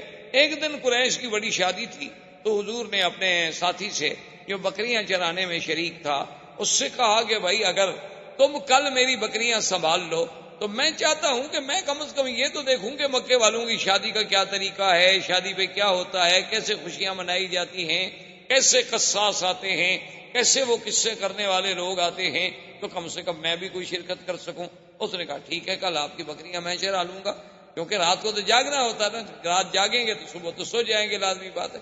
تو حضور فرماتے ہیں کہ میں آیا تو ابھی مجلس تیار ہو رہی تھی، ابھی کوئی قصہ وصہ کوئی کہانی شروع نہیں ہوئی تھی، فغلبنی النوم، حضور فرماتے ہیں مجھے اتنی نیند نے غلبہ کیا کہ میں سو گیا، فما افقت الا بعد حر الشمس، جب صبح سورج نکلا اور اس کی دھوپ آئی تو میں نیند سے اٹھا۔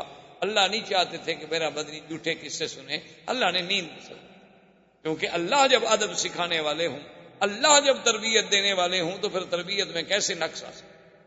حضور پاک نے پھر دوسری رات پھر انتظام کیا کہ بھئی پچھلی رات اتفاق ہے شاید نیند آ گئی، آج رات تو میں بالکل نہیں سوؤں گا، آج تو بالکل، آج حضور تیار ہو کے آئے، لیکن کہتے ہیں فغلبنی النوم، خدا کی شان ہے کہ نیند نے مجھے زبردست دبوچ لیا اور میں سو گیا، اور سب کچھ ہوتا رہا، گانے ہوتے رہے، آوازیں ہوتی رہیں، باجے بجتے رہے، لیکن ایسی نیند اللہ نے غالب کر دی کہ نیند اس وقت کھلی، مجلس اجڑ گئی، لوگ بھاگ گئے، سورج نکل آیا، حضور صلی اللہ علیہ وسلم دھوپ سے اٹھے، دیکھا تو کچھ نہیں، تو واپس آئے تو اس بھائی نے پوچھا کہ ماذا رأیت، آپ نے کیا دیکھا؟ انہوں نے کہا میں تو کچھ نہیں دیکھا، مجھے تو دونوں راتوں نیند آ گئی۔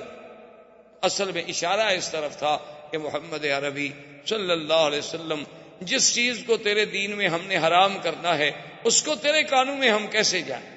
اللہ تبارک و تعالی اپنے نبی کی تربیت کا ابتدا سے ہی انتظام کیا۔ ابو طالب نے اب ارادہ کیا کہ میں تجارت کا سفر کروں، چونکہ مکے والوں کے سفر ہوتے تھے تجارت۔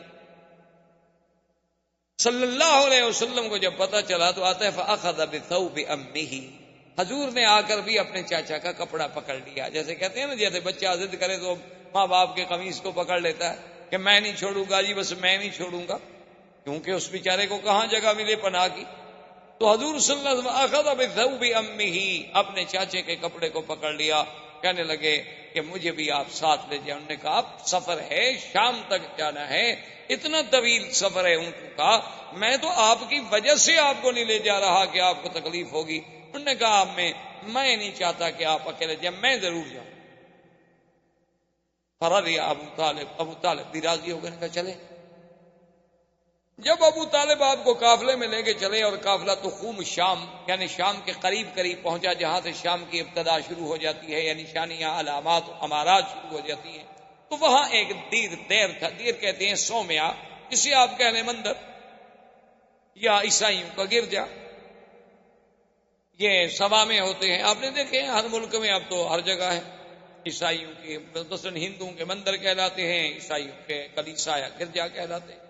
اللہ کی شان ہے. ویسے اردو میں نام اس کا بڑا عجیب ہے، گرجا، یعنی آپ اس کو ذرا آرام سے پڑھیں نا، گرجا.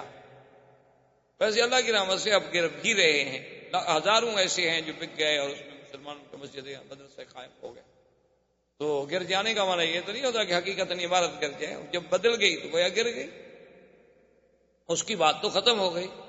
تو بہرحال یہ ایک یعنی لطیفہ ہے کہ بعض آدمیوں کا نام ایسے ہوتا ہے نا جی، جیسے وہ ہمارے خواجہ صاحب تھے نا، وہ فوت ہو گئے، خواجہ محمد تو زندہ ہیں، اللہ کرے زندہ ہوں، جماعت اسلامی کے خواجہ طفیل بہت پرانے ان کے لیڈر ہیں. تو وہ ہمارے ایک ساتھی تھے، تو وہ جب ان کی بات ہوتی نا تو الیکشن میں ان کا مقابلہ، آپس میں ایک دوسرے کے مقابلے میں کھڑے، تو وہ کہتے نا کہ خواجہ تو فیل، یعنی طفیل جلدی سے کہیں تو پھر تو طفیل بنے گا، اگر ایسا کہیں تو فیل، تمہارے تو نام میں فیل ہے، تم نے کیا جیتنا ہے، تو فیل. تو اس لیے بعض چیزیں ایسی ہوتی ہیں کہ جن کی ادائیگی میں حروف سے ترجمے بگڑ جاتے ہیں اور معنی بدل جاتے ہیں. بہر صورت تو وہ جناب جب دیر میں پہنچے تو وہاں ایک راہب تھا، اور وہ کبھی اس دیر سے، اس سومیا سے، اس کلیسا سے باہر. اب یہ پہلی دفعہ تھی ابو طالب کے دور میں، جب یہ سفر پہ گئے تو ان کی زندگی میں یہ پہلا واقعہ تھا. یعنی اس سے پہلے کبھی ایسا نہیں ہوا کہ وہ راہب جو ہے وہ باہر نکلا ہو. لیکن وہ راہب باہر بھی آیا، اور آنے کے بعد اس نے یہ بھی کیا کہ اعلان کیا کہ بھئی تمام مکے کا جو قافلہ ہے ان سب کو میری طرف سے دعوت. ابو طالب حیران کہ یہ تو راہب کبھی باہر نہیں آیا اور آج ہمیں دعوتیں ہو رہی ہیں، بات کیا ہے؟ اور راہب نے اپنے سب چھوٹے چھوٹے جو اس کے تھے نا نیچے کام کرنے والے چھوٹے چھوٹے راہب، تو ان کو کہا کہ بھئی اعلیٰ سے اعلیٰ کھانے کا انتظام کرو، اور اتنا کھانے کا انتظام کرو کہ پورے قافلے کو کھلاؤ، اور ہر آنے جانے والے کو، گزرنے والے کو، بستی والوں کو، سب کو کھلاؤ، اور کسی چیز کی کمی نہیں ہونی چاہیے. اور خود کھڑے ہو کے نگرانی کرو. کھانے کا انتظام ہو گیا بڑی لمبی تفصیل میں.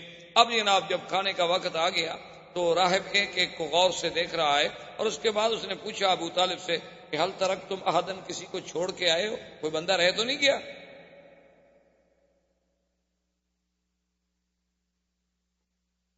تو ابو طالب نے کہا کہ ایک بچہ رہ گیا، ہم چھوڑ آئے کہ ذرا سامان کے ساتھ رہے گا، نگرانی کرے گا. اس نے کہا عجیب بات، بھائی میں نے سب کو دعوت دی تھی، بچے کو چھوڑ آنے کا کیا مطلب؟ تو ابو طالب نے کہا کہ کوئی ایسی بات نہیں، وہ ہمارا اپنا بچہ ہے، ہم اس کے لیے کھانا لے جائیں گے. اس نے کہا ابو طالب کیا بات کر رہے ہو، جس کے لیے میں نے دعوت دی ہے اسی کو تو تم چھوڑ آئے. تم لوگ تو ہمیشہ یہاں سے گزرتے رہتے ہو، پہلے بھی میں نے کبھی تمہیں دعوت دی ہے. اب جب حضور صلی اللہ علیہ وسلم کو بلایا گیا تو اب وہ غور سے دیکھ رہا ہے کہ یہ کیسا بچہ ہے کہ جو آتا ہے تو بادل اوپر چل رہا ہے، آپ پر دھوپ نہیں پڑتی. جب آپ قریب آ گئے، بیٹھ گئے، ابو طالب سے پوچھا کہ من ہاذا، یہ کون ہے؟ انہوں نے کہا میرا بیٹا ہے. تو اس نے کہا کہ نہیں، تم جھوٹ بول، یہ تمہارا بیٹا نہیں. اس نے کہا میرا بیٹا ہے. اس نے کہا واللہ کذب تھا. اس نے کہا میں قسم کھاتا ہوں جھوٹ بول رہے، تمہارا بیٹا نہیں ہے. اس کا باپ اس وقت زندہ نہیں ہو سکتا. اس نے کہا بات یہ ہے کہ انہو ابن اخی، میرے بھائی کا جو بیٹا ہے تو وہ میرا ہی بیٹا ہوا. نے کہا نہیں، میں سیدھی بات کروں کہ اس کا باپ مر گیا. اس نے کہا ہاں اس کا باپ مر گیا. اس نے کہا ہاں پھر ٹھیک. اب اس نے حضور صلی اللہ علیہ وسلم سے کہا کہ آپ کا اسم گرامی؟ آپ نے فرمایا میرا نام محمد ہے۔ فرمایا اقسمک باللات والعزیٰ، میں تمہیں لات و عزیٰ کی قسم دیتا ہوں۔ حالانکہ وہ نصرانی تھے، وہ نہیں لات و عزیٰ کو مانتے، لیکن مکے والے چونکہ مانتے تھے نا لات و عزیٰ کو، اس لیے قاعدہ ہوتا ہے نا کہ جو آدمی جس کو مانتا وہ آدمی کہتا ہے یار چلو تمہیں اس کی قسم۔ تو اس نے کہا اقسمک باللات والعزیٰ، میں تمہیں لات و عزیٰ کی قسم دیتا ہوں کہ جو میں تم سے پوچھوں سچ بتاؤ۔ حضور نے فرمایا لا تقسمنی باللات والعزیٰ، خبردار مجھے پھر نہ کہنا لات و عزیٰ کی قسم، انی ابغضہم اشد البغض، ساری دنیا میں مجھے سب سے زیادہ بغض اگر ہے تو ان بتوں سے۔ اب ابو طالب بھی حیران ہے اور راہب بھی حیران ہے کہ اتنے جوش سے، اور ابھی تو حضور صلی اللہ علیہ وسلم کی ابتدائی عمر مبارک۔ تو اس نے کہا کہ اچھا محمد صلی اللہ علیہ وسلم ناراض، انی اقسمک باللہ، میں تمہیں اللہ کی قسم۔ آپ نے فرمایا فسا، اگر تم اللہ کی قسم دیتے تو پوچھو کیا پوچھو۔ اس نے کہا مجھے یہ بتاؤ تم نے کبھی خواب دیکھے ہیں؟ حضور نے فرمایا ہاں دیکھے۔ ان خوابوں میں تم نے کیا کیا دیکھا؟ حضور صلی اللہ علیہ وسلم نے کچھ باتیں بتلا دی۔ اس نے کہا حضور صلی اللہ علیہ وسلم سے کہ تم نے اپنے دوران رضاعت کے جو کچھ عرصہ مکمل کیا اس کے بعد بھی کوئی واقعہ پیش آیا؟ تو آپ نے فرمایا ہاں ایسے آیا تھا کہ میرا سینہ مبارک کھولا گیا۔ یعنی وہ واقعہ حضور صلی اللہ علیہ وسلم۔ تو اس نے کہا کہ یا محمد ہے تو بڑی گستاخی، لیکن میں مجبور، اگر تم مجھے اجازت دو تو میں تمہاری پشت دیکھ سکتا ہوں۔ تو آپ نے فرمایا کوئی بات ہو، جب تم نے مجھ سے اللہ کے نام پر کہا ہے تو دیکھو۔ جب آیا تو اس نے دیکھا کہ بین کتفیہ، دو کندھوں کے درمیان میں ایک جگہ جو تھا نا جی ایسے یعنی وہ گوشت کا حصہ مبارک تھا جیسے ایک مہر مبارک ہو اس کا، اور اس کے اوپر بھی بال، اس ٹکڑے پر، اس گوشت کے اس ٹکڑے پر بھی بال مبارک تھے۔ بلکہ حدیث میں ایسے آتا ہے کہ عرف الدیک، حدیث مبارک میں یہ لفظ بھی موجود ہیں کہ ان بالوں کی ترتیب بھی ایسی تھی جیسے مرغے کے اوپر آپ نے دیکھا نا اس کے اوپر جو بال کھڑے ہوتے ہیں بڑے ترتیب میں، اسی طرح وہ بال مبارک تھے، اور ادھر ادھر اس کے خال تھے، اس سیاہ تل جسے آپ کہتے ہیں اس کے ارد گرد تل تھے۔ جب اس نے دیکھا فقبل یدیہ ورجلہ، وہ تو حضور کے پاؤں پہ گر گئے۔ اس نے ہاتھ چومے، پاؤں چوما، اس نے کہا ھذا نبی ھذہ الامہ۔ اس نے کہا ابی طالب ایک بات سنو، ان کو شام مت لے جاؤ، اگر تم ان کو شام لے گئے وہاں یہود ہیں اور یہود ان کو پہچان لیں گے اور یہود ان کو قتل کر دیں گے، ان کو فوراً مکے واپس بھیج دو، یہ نبی ھذہ الامہ، اس امت کا نبی پیدا ہو گیا، تم تو بڑے شان والے آدمی۔ تو ابی طالب نے کہا کہ اچھا۔ اب اس کے بعد جب دعوت ختم ہو گئی اور حضور صلی اللہ علیہ وسلم تشریف لے آئے تو جب درخت کے نیچے جا کے بیٹھنے لگے تو اس راہب نے ابو طالب سے کہا کہ درخت کی ٹہنیوں پہ غور کرو۔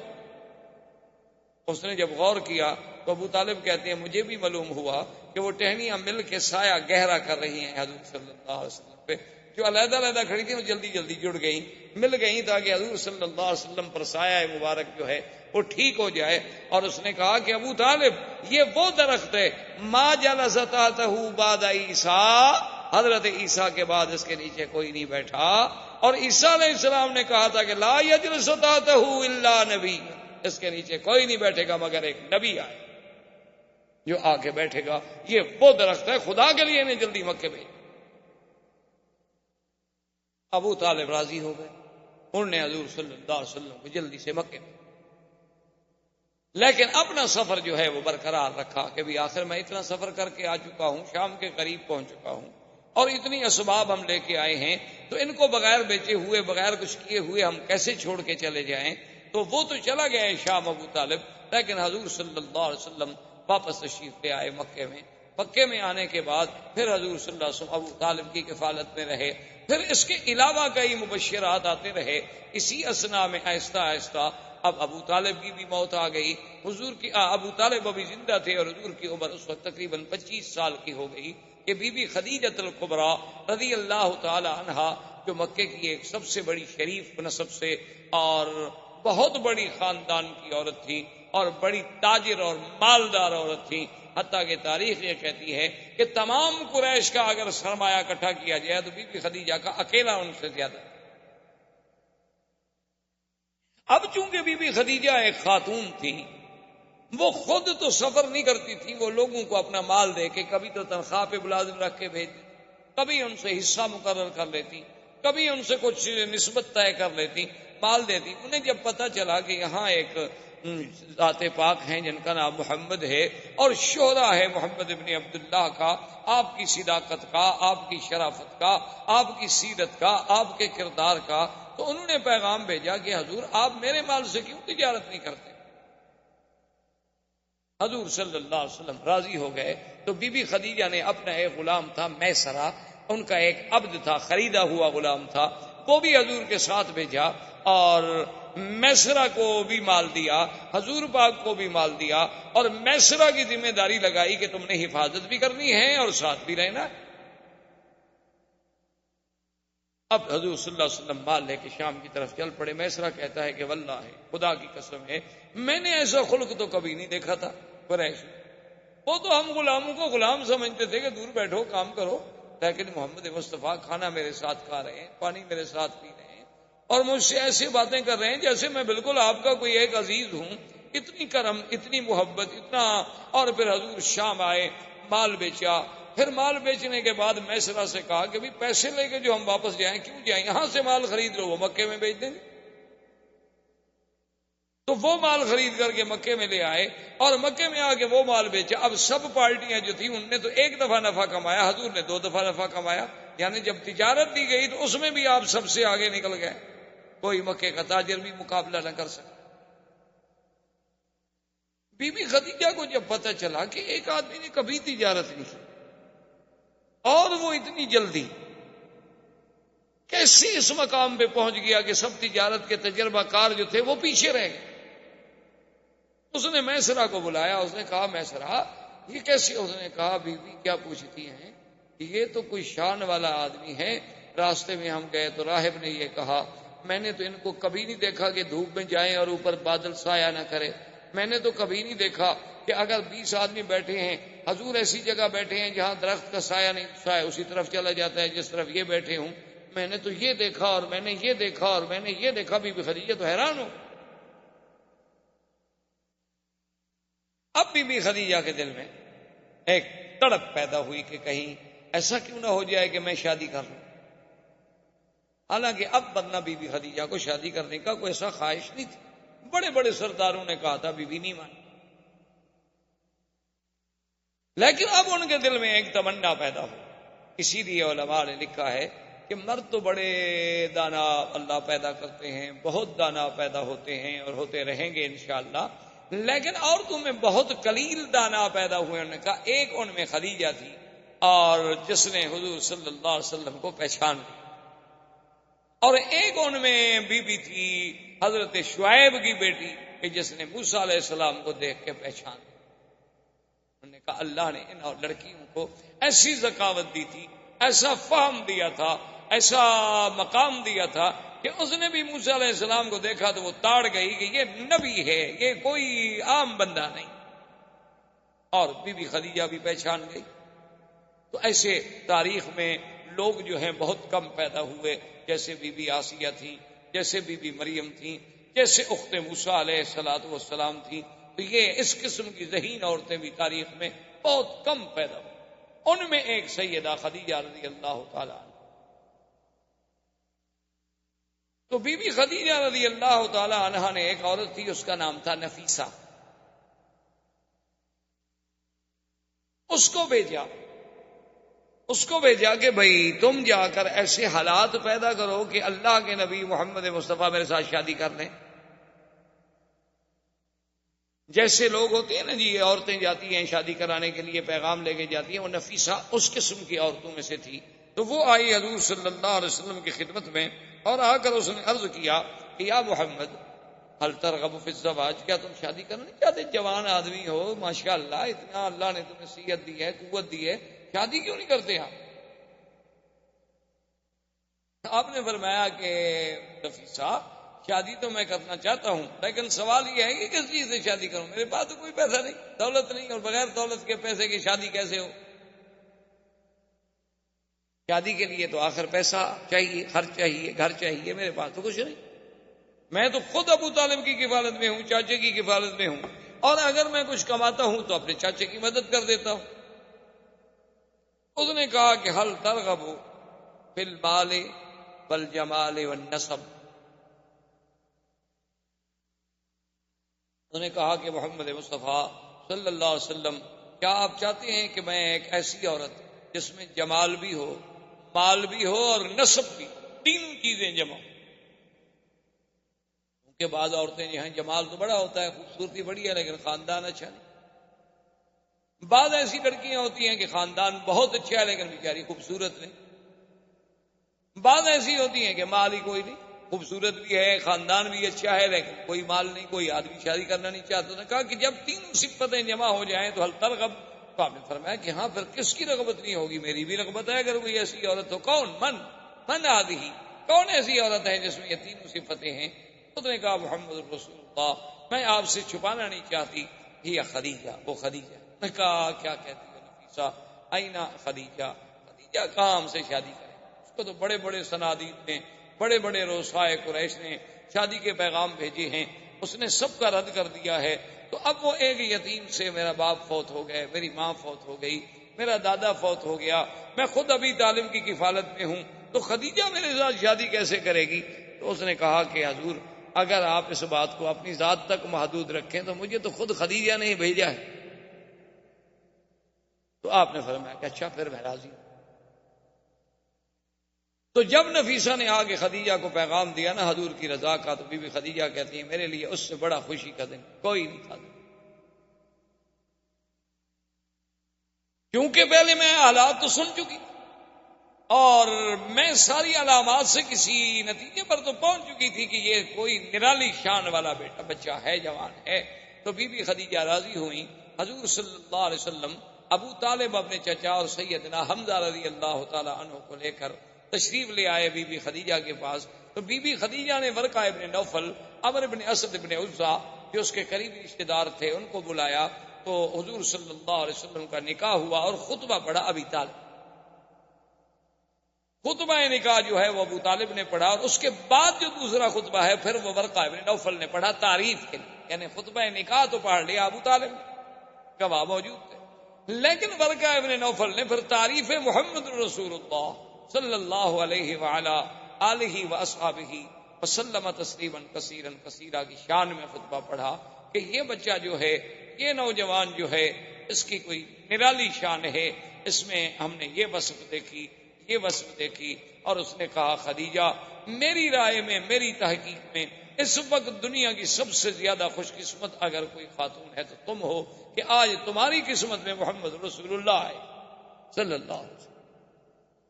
اس وقت حضور کی عمر مبارک 25 سال تھی اور بی بی خدیجہ کی عمر 40، اور آپ سے پہلے وہ 2 شوہروں سے شادی کر چکے۔ اللہ کی شان ہے کہ حضور صلی اللہ علیہ وسلم کو جو اللہ نے اولاد دی ہے، تقریباً ماں سوائے ایک بچے کے سب جو ہیں وہ بی بی خدیجہ سے۔ حضور صلی اللہ علیہ وسلم کے بیٹے جو بی بی خدیجہ سے پیدا ہوئے عبداللہ، پہلا بچہ جو پیدا اس کا نام تھا القاسم، دوسرا بیٹا جو پیدا ہوا اس کا نام تھا عبداللہ۔ بعض لوگوں کو بڑی غلطی لگتی ہے، وہ کہتے ہیں حضور کے بیٹوں کا نام شاید طیب بھی تھا اور طاہر بھی تھا، یہ طیب طاہر آپ کے بیٹوں کا نام نہیں تھا۔ احباب کرام، اس کے بعد اب آپ اس مبارک سلسلے کی CD نمبر 4 سماعت فرمائیں۔